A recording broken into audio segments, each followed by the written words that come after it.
বিদ্যা সহজ, শিক্ষা কঠিন। বিদ্যা আবরণে, শিক্ষা আচরণে। কেউ কারো জন্য অপরিহার্য নয়। দিন শেষে আপনার জন্য শুধুই আপনি। তাই সবার আগে নিজেকে ভালো রাখাটা বেশি জরুরি। অতিরিক্ত ভালো মানুষই না দেখানোই ভালো, কারণ ভালো মানুষটাকে মানুষ এখন দুর্বলতা ভাবে। সম্মান আর ভালোবাসা দুটোই অর্জন করে নিতে হয়, কখনোই কুড়িয়ে পাওয়া যায় না। অন্যের জন্য কখনো নিজেকে হারিও না। যে পথে অপমানিত হয়েছ সেই পথ আর মারিও না।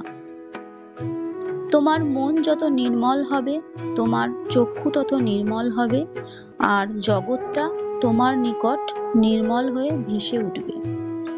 জীবনে যত আঘাত পাবে তত কাছের মানুষগুলোকে চিনতে শিখবে, কে আসলে কেমন, কে তোমার কতটা আপন।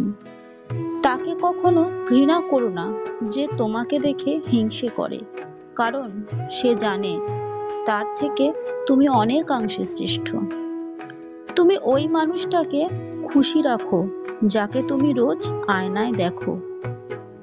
সুখে থাকার দুটি পদ্ধতি: পরিস্থিতিকে বদলে দাও, নয়তো পরিস্থিতিকে বুঝে নিজেকে বদলে নাও।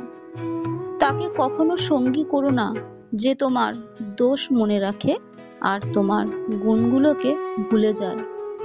নিন্দা করতে গেলে বাইরে থেকে করা যায়, কিন্তু বিচার করতে গেলে ভিতরে প্রবেশ করতে হয়। জীবনে কখনো ভুল রাস্তা দেখায় না, ভুল রাস্তাটা আমরা নিজেরাই ধরি আর জীবনকে দোষ দেই। অপরাধ না করে যখন অপরাধী হয়ে যাবে, তখন চুপ থাকাটাই সব থেকে ভালো, কারণ চিৎকার করে কখনো নিজেকে নির্দোষ প্রমাণ করা যায় না।